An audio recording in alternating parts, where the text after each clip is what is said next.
Hey everybody, Scott again. Hope you're having a great day. You're probably wondering why I'm sitting inside this wonderful, gorgeous looking building, and I will get to that in just a second. It's been a while since we've posted. It's a combination of the Marlborough project is sitting in engineering, waiting for drawings to go to the city. My wife had a surgery. We had a flood in the kitchen of our home, and our contractor on the ADU we're building for our new personal residence had to withdraw for health reasons. So we are having to rebid everything and take over as owner builder. So a lot of balls in the air, and so have not had time to post. The reason for today's post is a project that we started about 6 weeks ago. And I wanted to get this post up earlier, but it is what it is. This is a project where I actually made a pretty significant mistake, and I want to walk you through what I did, and then in subsequent videos hopefully show you how we recover.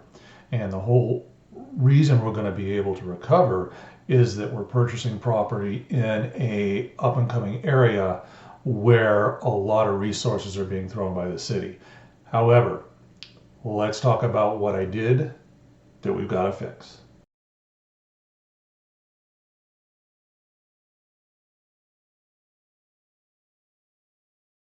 Okay, so this property is literally about 12 houses away from our Marlborough property. Same 7,000 square foot lot. It's got 2 units on it. Although it's zoned single family, it has 2 units, so technically a duplex. Well, we knew from the Marlborough property that we can fit with our allowances. The 2 units allow us to do 2 ADUs. And then for every ADU we do that is designated affordable housing for 10 years, we get a bonus ADU. So that's how we're able to get 8 on Marlborough. The exciting thing about this is with the exact same dimensions, I thought, we could just take the same plans we had and put 8 more units here, do basically the exact same construction, make everything simple, and we get some scale advantages. However, you need to be sure you research these carefully. We had a 10-day escrow. I talked to my architect, you've seen on the other video, Shane, and I said, this is what I want to do. Was not firm enough that I needed an answer quickly. And he called me on day 11 and said, hey, we can't do what you want to do. Well, I had closed the day before, so we were kind of committed at that point.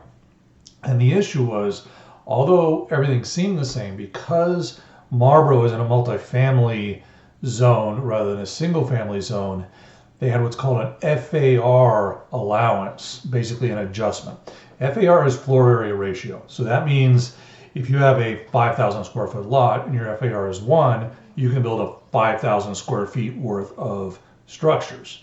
If your FAR is a half, you can build 2,500.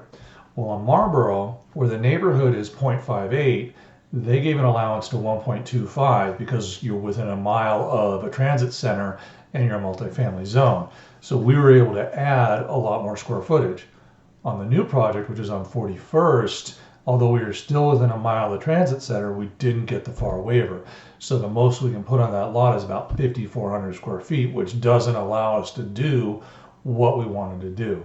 So then we crunched the numbers and we looked at 3 different options. One was put it back on the market immediately, take a bath on the commissions, and just go on to the next project. Second was, let's fix it up best we can, get the lot in good shape, and sell it with tenants in it. Now, the thought here is investments in this neighborhood are selling between a gross rent multiplier of 13 and 16. And when we're done with these units, it will be better than the average units. It will have parking. It will have washer and dryer just right outside the unit in a shed. It will have a dishwasher, with units here typically don't have. It'll have quartz counters. It'll have LVP flooring. So it will be done very nicely with new roofs, new stucco, and everything. So we think we can get towards the high end of that based on the rents we can get. We think we'll get a little more than $1 million for the property. We paid $770 for it. We'll put about 130, 150 into it. That puts us in the low 9. So we think we can get out with a little bit of profit, which is very important because my wife's my business partner. She trusts me to make these decisions, and I made a mistake. So I need to show her on this property that even if something goes wrong, we are doing things in such a a good area for investments, that we're going to be okay. The third option would be build the 2 units up, get them rented, and then add ADUs ourselves.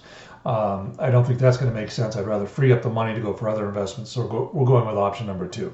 So what I want to do now is I want to show you some pictures of this property the first time we were able to walk through the front and the back unit. So you'll kind of see what we're dealing with, and I'll point some key things out. All right, let's take a look. Okay, this is the front of the building, and this is from the MLS. So the street there is 41st, and we've got some trees overgrown we got to take care of, but from here it doesn't look too bad. These are solar wells that use to pump some heat into the house.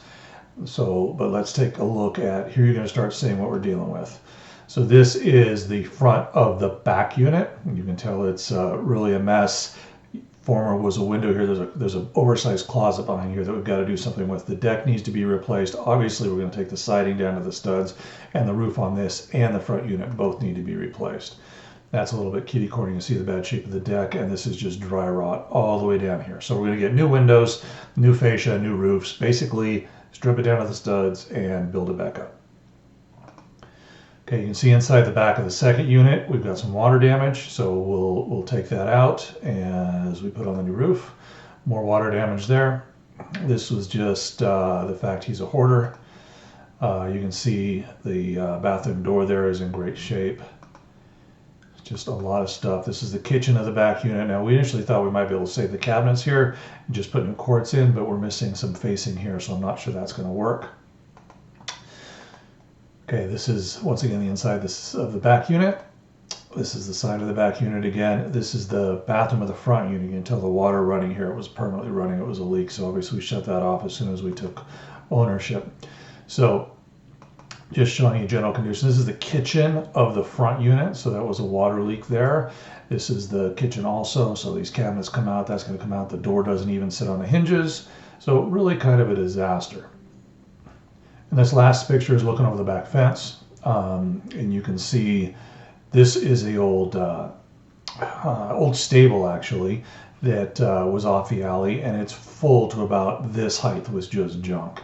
These cars haven't run in, I'm guessing, 20 years. The plates on the truck are from Philadelphia, from Pennsylvania in 2003. Up here, I think we got 2004 plates. These two cars supposedly run. But you can tell we got a lot of cleanup to do. We'll be left with these two structures here, but they'll be looking a lot better. Now, the thing is, you're looking at this and you can see the amount of junk.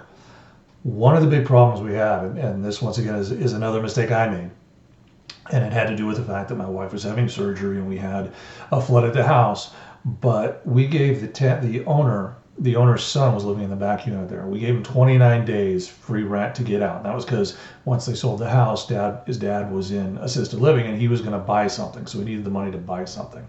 But at the end of 29 days, everything is supposed to be gone. The cars are supposed to be gone. The stable's cleared out. All his personal belongings gone. Well, we got to about day 32 and my wife was back situated at home and we had the kitchen kind of taken care of, at least shut down at the house. And we went over there and it was a mess. He hadn't done a single thing. It took us about another 2.5, 3 weeks to get him out. The cars at that point still weren't there, although he did get them towed, or they disappeared a couple days later. So I'll show you videos of once we got into work.